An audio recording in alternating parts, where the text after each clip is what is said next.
Well, hello, and welcome to this week's episode of Politics in the Pulpit, a lectionary-based preaching resource designed to ask the provocative questions of how politics might appear in our preaching this week. My name is Steve Tinning, and I am the Baptist minister that is appointed as the Public Issues Enabler by the Baptist Union of Great Britain. I introduced myself a bit last week, so if you'd like to know more about me, you can rewind a week. But today I want to introduce you to the Revd Chris Upton.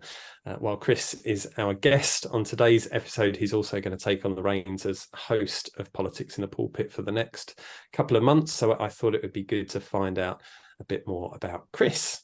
So Chris, can you just introduce yourself by telling a little of your story? Where are you from, your journey to faith and ministry, that sort of thing? Yes, of course. And firstly, thanks very much, Steve, for having me on the show. I really look forward to where we go today and over the next 10 weeks. But yeah, I'm a Baptist minister. I currently live in Haworth in West Yorkshire.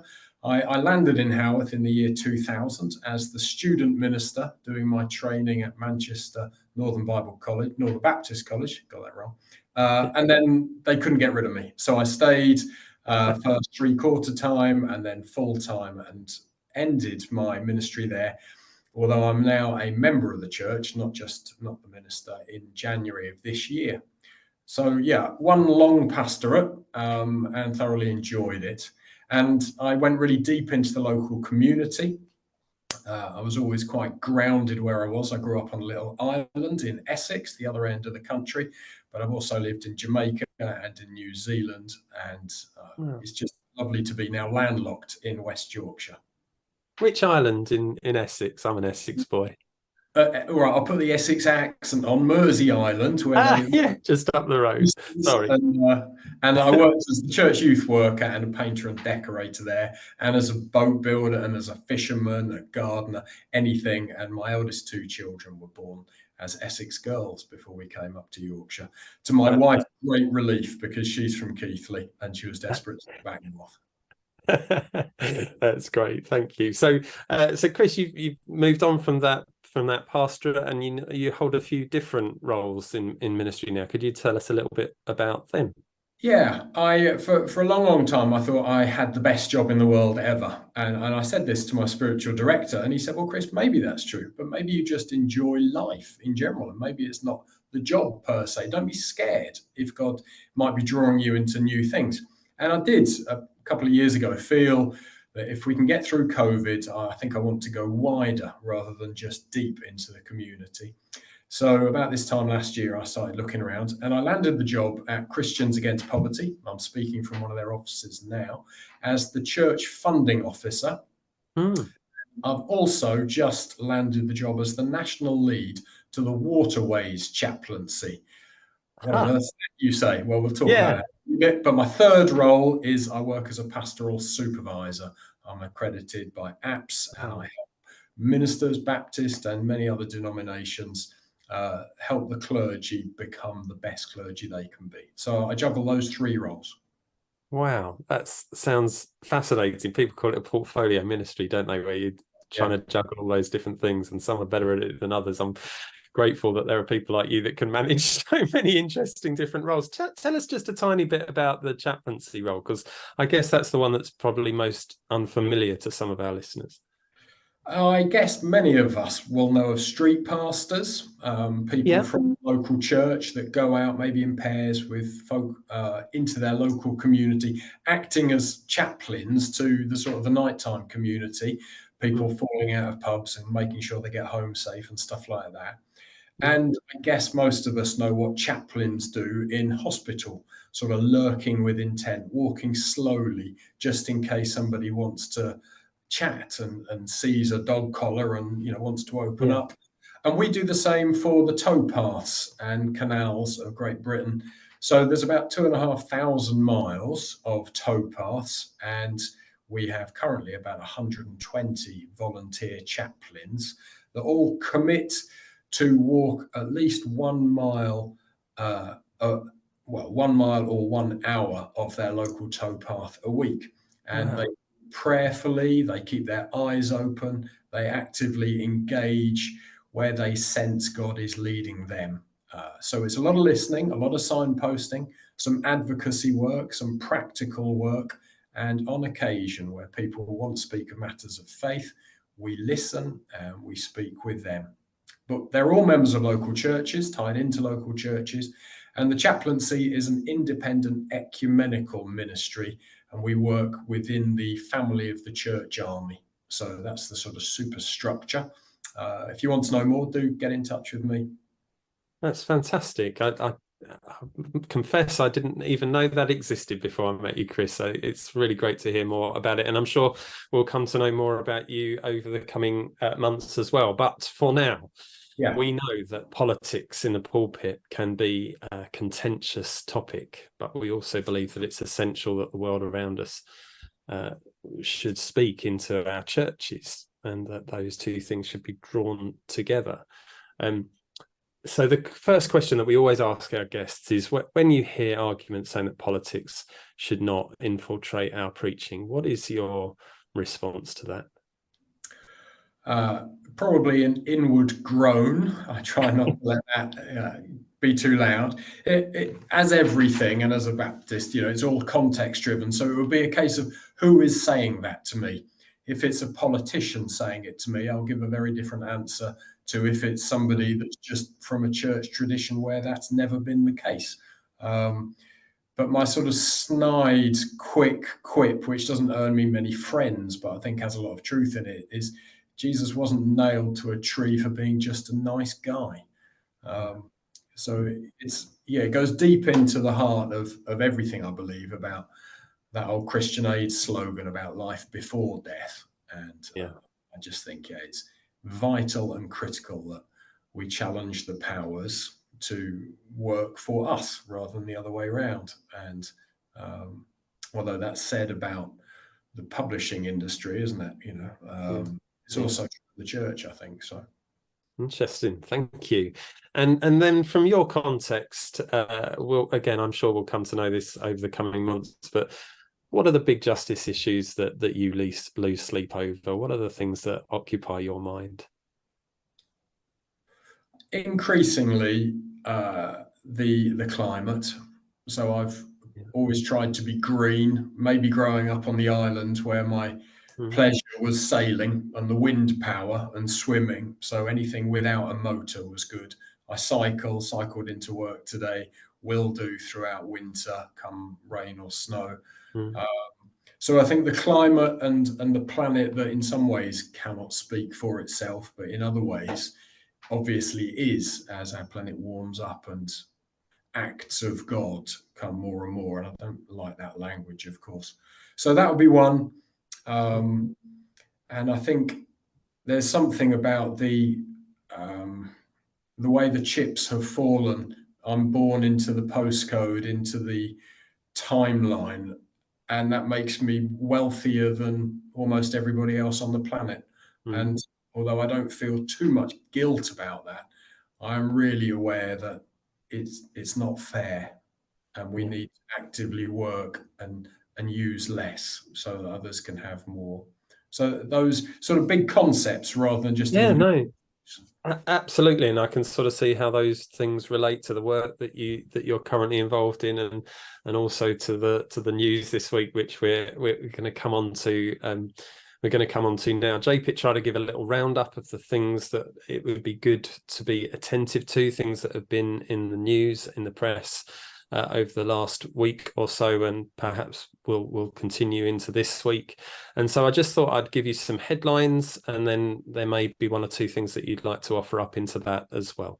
But today's news headline is that 100+ Metropolitan Police armed officers have handed in their guns and their weapons permits as a fellow Met officer faces a murder charge for the killing of Chris Carver. I guess that was just a little over a year ago. So the army are on standby. Today as well, we've been listening to the government's recent decision to reduce their efforts towards the net zero policies all over the news last week. And it would be remiss of me not to remind our listeners or tell our listeners, if they weren't already aware, that the JPIT churches have come together and made a statement about this. that begins, "We are dismayed that the Prime Minister is delaying the implementation of policies to achieve net zero," and ends with, "As a country, we have moral and legal responsibilities to show leadership in tackling the climate emergency together." If you want to read the whole statement, you can find it on any of the three the Baptist, Methodist and URC denomination websites, or the JPIT website as well. It's a key thing that's been spoken about last week, and speaks into your heart, Chris, for the climate things. There's also more strikes been announced and continuing. University strikes continuing during Freshers Week. There's school strikes, I think, up in Scotland as well this week. And then there's the drama over HS2 and George Osborne and Andy Burnham leading the criticism of possible scrapping of the HS2 high-speed rail link between Birmingham and Manchester. We also like to mention any seasons that we're in or approaching. So it's the last week to mention that we're at the back end of the season of creation. A lot of churches having their harvest services at the moment, which is great. And then we like to mention if any Sunday holds sort of specific particular significance, and so I sort of looked up what the 1st of October is going to be. I guess the most relevant of any is, normally we're inundated with all sorts of interesting ones. It's International Day for Older Persons, but we also have the joy of International Hair Day, International Coffee Day, International Music Day, and National Homemade Cookies Day. So, you know, do with that what you will in the pulpit. It wasn't long ago. It was sort of National Buy a Vicar a Pint Day, wasn't it? I noticed on Facebook. So sorry, I missed that one this year. Yes, Steve. No, I shouldn't talk over you, but that is a key date. So, and if you've missed it, it's never too late. Just to say that as well. But Chris, anything that we've missed in that list of headlines or things to be attentive to this week? Well, I think so. No, all of those just quite important and impinging on us in a daily way. So for me, I had some training that needed to happen, and people needed to take the train, but there's a train strike, so people can't get there on the Saturday, and so that's an inconvenience, and we're doing the best of it over Zoom. So we're going to continue with a newish way, but I think for me the big thing is the sort of headache and embarrassment. Steve, you and I know each other from Greenbelt, and a few years ago, Russell Brand was on the main stage at Greenbelt. Greenbelt aren't commenting just at the moment, but Russell Brand and, you know, what has or hasn't occurred, the people has or he hasn't offended. And, you know, I'm not going to make a judgment. We're not going to go there today, but I suspect that will be in the public eye and in the congregation's eye, this idea of what we do when a celebrity falls from grace. Yeah, thank you for mentioning that. Of course, I mean, that dominated the news headlines a few days ago, didn't it, before the weekend? And I'm sure it's going to murmur on for some time. I know Greenbelt did take down the photos and the talk from Russell's time at Greenbelt. So while they've not made a statement, I think that in itself is a statement of sorts. And I think you're right. Sometimes the things that are at the front of the preacher's mind aren't always the things that are at the front of the congregation and the community's mind. And that's certainly something that a lot of people are talking about. So thank you for raising it. So with the newspapers open in the one hand, we'll open our Bibles, and we have our texts for this week, which are from Exodus 17, 1 to 17, Philippians 2, 1 to 13, Matthew 21, 23 to 32, and Psalm 78, 1 to 4 and 12 to 16. We'll put those links in the podcast notes, but just to give you a very brief summary of what those passages are, in case you don't have time to read them straight away or right now. The Exodus 17 passage is that perfect follow-on from last week's passage about the Israelites' complaints about their hunger and God's provision of manna. This week they are complaining about their thirst and God's provision of water. The Philippians 2 passage, I'm sure, is extremely familiar to all of us. It is that make my joy complete passage, be of the same mind, having the same love, being in full accord and one mind together Do nothing out of selfish ambition or vain conceit, but in humility regard others better than yourselves. Let each of you look not only to your own interests, but the interests of others. And let the same mind be in you that was in Christ Jesus, who obviously humbled himself, gave up his power and sacrificed himself. So that's the Philippians passage.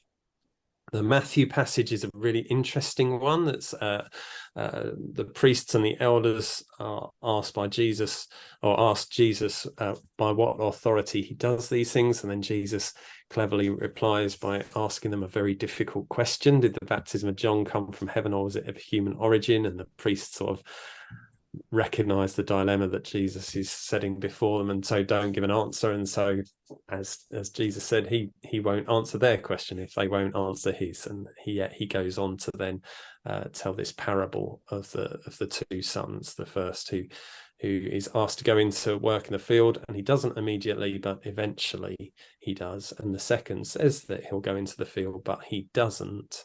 And there is a very unsubtle parallel from Jesus to the priests to say that they are the ones who say they will do something and do not do it, and yet those that they are criticizing, the tax collectors and prostitutes, are like the first son, who perhaps took their time but eventually have responded to John's teaching. And then the psalm is again, it's a lovely psalm. The psalmist is remembering the mighty acts of God for Israel in the desert, and specifically the water provision. It's obvious why this is side by side with the Exodus passage, and celebrating it.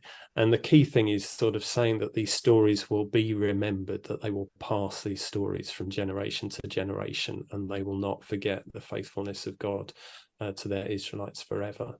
So those are the key texts. Chris, I understand you've been perusing the alternate texts, which isn't something we always get into because there's always so much in the other four, but I think what you might be wanting to share relates to the passage in Ezekiel. Could you tell us a little bit about that? Yeah, sure. And I guess even before I do that, I think I want to highlight that having been the minister at Haworth for 23 years, I think I've done the Revised Common Lectionary texts at least 4 or 5 times. So it could be that's why I'm digging into the alternate texts as well, because I've done the others somehow, or at least done some justice to the others. But the Ezekiel 18 strikes me as just a fantastic text.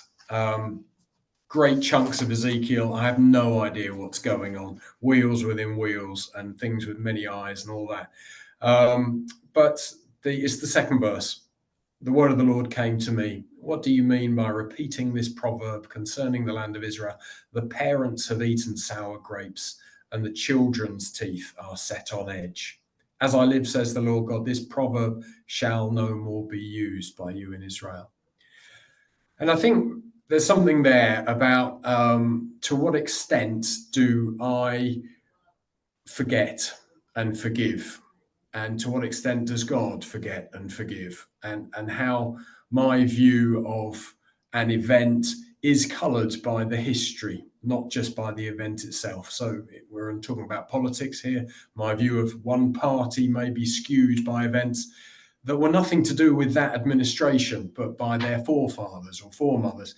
And so I was thinking of this text. I'm sat in the Christians Against Poverty office, and I'm doing some research into some northern towns, some poor, high indices of multiple deprivation, thinking, I mean, maybe last election with the red wall and all of that, it went a bit wonky, but classically, they still remember the miners' strikes and the closing of the pits. And to what extent is that event now 30, 40 years ago affecting them? And what is the memory of that event affecting them? And then I look at this passage about the parents have eaten sour grapes, the children's teeth are set on edge, or not. And there's this question that comes in my mind about who acts and who reacts, who sins and then who faces the penalty of that sin. So that feels like a good question to wrestle with from the pulpit. So is And that where you'd start then? Sorry to over. I mean, I'm just keen to hear from you where you'd begin with all of this. Is that where you'd put the focus of your end? I mean, maybe it's just over to you for a little bit, Chris, here, and you can talk us through how you'd approach these texts if you were in the pulpit this week. Is that okay? of course it is, yeah. And I think I might start. I think I generally do start with what's going on. What are the presenting issues in the local congregation? I'm a Baptist, and although it's Bible in one hand, newspaper in the other, it's probably local news and the Haworth Mm, more than the national news. Because although we highlighted what's going in the broadsheets, actually, Mrs. Miggins down the road's had a pie shop closed. That mm, affects people. yeah. And if somebody's poorly with a genetic illness, say, we know that it's nothing to do with their sin. And yet, where the scriptures say, do right and you will live, do wrong and you will die, which is a fairly bold characterization of some of the pieces from Exodus and others, there's just a huge, but that's not the case. Mm, I think it's the psalmist where we remember the history of God acting and it all turns out well for us. That's not my congregation's memory. My congregation's memory is we tried our darndest and it didn't work out well. Or we got lucky and we were completely blindsided by the providence and the love of God that actually, despite our best efforts, we've done really well, or we are blessed. So the questions about the very binary, do good and you will live, do evil and you will die, turn to the Lord and all will go well with you, which is there in the scriptures that we've just had. Actually, there's a lot more going on. And so the end of that Exodus, end of that Ezekiel, turn then and live, is a very clear admonition that we need to follow God. And yet we know that many people turn and they do not live. I was at a funeral on Friday, a young chap in his 60s. mm, God's ways are not our ways. I often end up there and end up with the sort of humility that's kicking in. And that bit from Philippians, it is God who is at work in you. Hallelujah. yeah. And we don't really understand much more. I'm seeing what else I've highlighted. That whole bit from Matthew about the two sons, I've just squiggled mystery. I don't really understand this, and that's fine. But if I don't understand it, I'm not going to pretend that I do and try and make an easy win out of the texts. It sounds a bit garbled, Steve, I'm afraid. But what I would take from these texts overall is this question about actions and consequences. Is it my action that has a consequence? Is it somebody else's action that has a consequence? And yet we are all in God's hands, and God's will work a golden thread through it all. But it's very hard to see it. Yeah, no, I'm really appreciative of your thoughts on that and for drawing in the Ezekiel passage as well. I must confess, when I was looking at them, it was the Matthew passage that I found most mysterious in terms of how it fitted into the wider conversation. But the link between the Exodus passage and certainly the Psalms passage and that thing about memory and what do we do with our memory, the memory of the good and the faithfulness of God, but also the memory of hardship and pain and how we wrestle with the concept of forgiveness, I think is absolutely at the heart of this stuff. And also power. I love the Philippians passage. I mean, I'm not someone that does the lectionary reading very often, I must confess. But this is a passage I suspect most ministers at some point have decided I'm going to talk about Philippians because it's so rich with challenge and a sense of the identity of who God is and who Jesus is, and the challenge for us to be humble is there, isn't it? But for some reason I don't know that I have preached on this. I've been in ministry for over 10 years, and I think for some reason I just read it today and thought, actually, I really fancy that. And that's probably the one that I would put my energy and time into, primarily because of this conversation about power. And I think, everything, some of the things that we spoke about earlier today, about power, and not least the Russell Brand thing again. I'm not wanting to focus too much energy into that, but the podcasts I listen to have been talking about abuse of power this week, and how we use our power, and what for me, that this passage that speaks of do nothing from selfish ambition or vain conceit or empty conceit, but in humility regard others better than yourselves. And then it talks about the incarnation, doesn't it? Christ emptying himself, taking on the form of a slave. And I find this conversation about power incredibly challenging, because my instinct as somebody that wants to work for justice, and my background in community organizing, says that very little justice can be found without building the power that you can to compel change. And I've always struggled with this sort of concept of the incarnation of God, who is all powerful, giving up all his power in order to become a humble baby that sacrifices.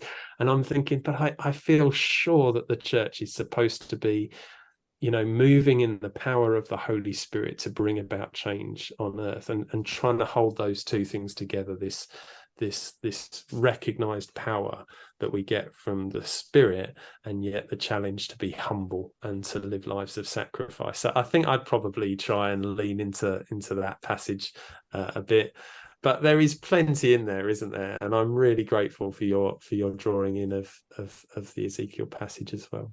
I wonder if it's possible for preachers with all their power standing in pulpits to really preach on this Philippians piece.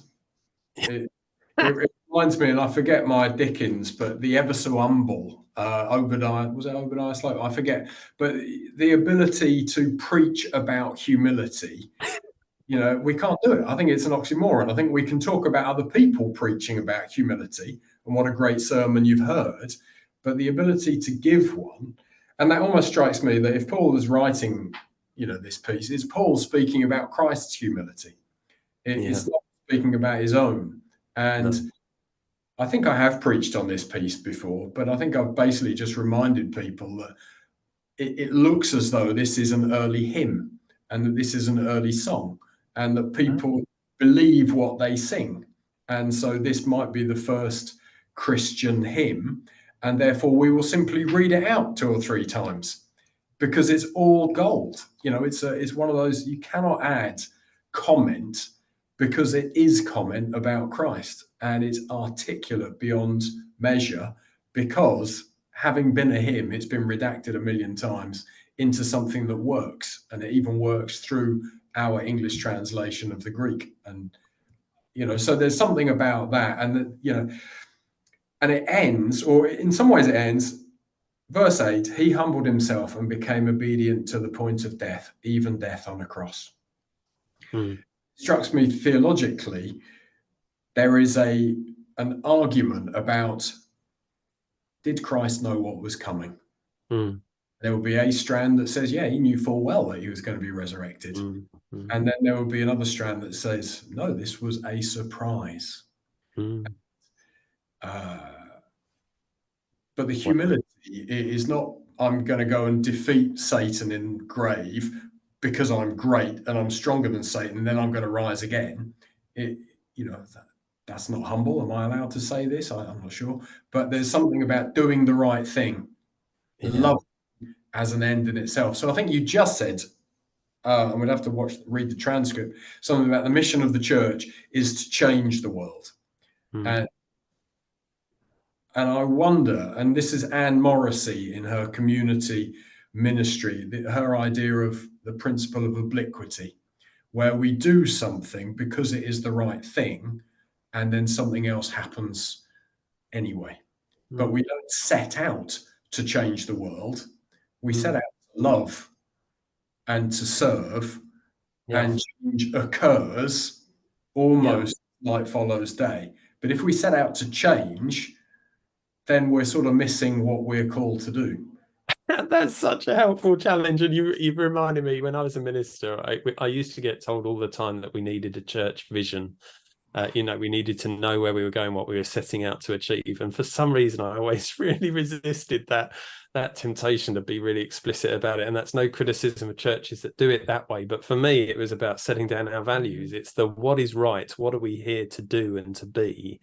And then the what happens as a consequence of the living in the goodness and the righteousness that God has set before us is not up to me. That's God's path to fulfill. But I think we're going down a whole tangent that is so tempting, but I really probably shouldn't. Chris, is there anything else about these passages that you just want to highlight and raise before we wrap up? Yeah, I think so. I was in church as a congregant last week, and the preacher was talking about, and he wanted there to be a sort of a stony silence when he said it. But most people, I think, agreed. They knew where he was going. He was on the last week's lectionary text from Matthew about the workers in the vineyard and those that hired for 1 hour getting paid the same as 11 hours. And he said basically God's not fair. Yeah. And he wanted the congregation to sort of say, oh, of course God's fair. God's the epitome of fairness. And there was this idea of justice and fairness not being the same thing, equity and equality not being the same thing. And I think we so often in our politics, in our civic society, want everything to be equal. Everybody's got to get £500 fuel benefit for the winter. Everybody's got it because it's equal and that makes it fair. And back to the waterways, and maybe this is where I'm speaking at a Boaters Christian Fellowship in a little bit. An idea has just come about log burners, wood burners, and how toxic they are, and how you shouldn't be allowed to burn X, Y, and Z, and you can be fined by local councils. But for my community on the towpaths, about 30,000 people live on liverboards, and they live in small, thin metal tubes surrounded by cold water, possibly ice. And they cannot afford the smokeless fuel, so they will burn wood. And there's something very primordial, is that right? Something very deep about burning wood to stay alive and to stay warm. And maybe 30,000, maybe 5,000 of those boaters are being hit by an equal law that's actually talking about log burners for the 50 million people up and down the country. So it's the one size doesn't fit all, basically, is what I'm going for.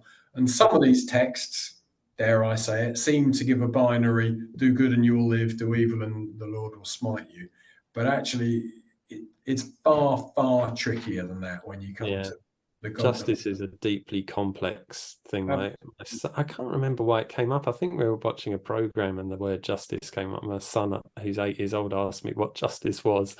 And I was struck by how hard I found it to articulate the complexity of this thing that I have given my life now in ministry to pursue to an 8-year-old boy. And I did sort of talk about fairness, I must admit, because I think for him that's something that he had some concept to, but trying to honor and do justice to the complexity of the pursuit of justice is really challenging. It's really difficult. Yeah, I was going to ask, I wonder what your son would have said. Justice for me smacks of some kind of retribution, our justice system, and the word's been hijacked by retribution, restoration. It's the classic thing about the challenge between punishment and redemption in the justice system.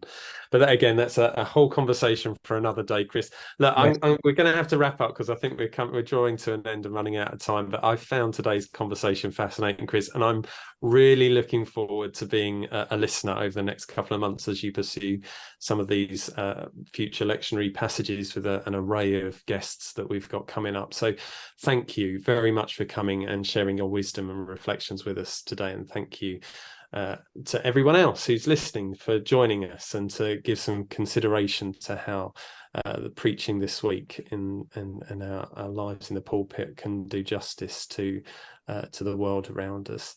If you've enjoyed this episode of Politics in the Pulpit, please do leave a review wherever you find your podcasts and share the episode with your friends. Please do find our online spaces as well on X or Twitter or whatever we call it, at pulpit_politics, or using hashtag politics in the pulpit. We have a Facebook group that you can access through the Joint Public Issues Team's Facebook page, and the website jpit.org. That's jpit. Sorry, not jpit.org, jpit.uk. That's jpit.uk. And I'm going to close with this blessing that has come from a wonderful resource from the Church of Scotland called God With Us. And it just says this: may God bless us, our God who called the world into being, who breathed us into life, who provides us with new strength. May God bless us, our God whose love does not know borders or walls, whose justice will come. Our God who casts down the mighty from their thrones and lifts up the lowly. May God bless us, Creator, Redeemer, and Sustainer. Amen. Amen.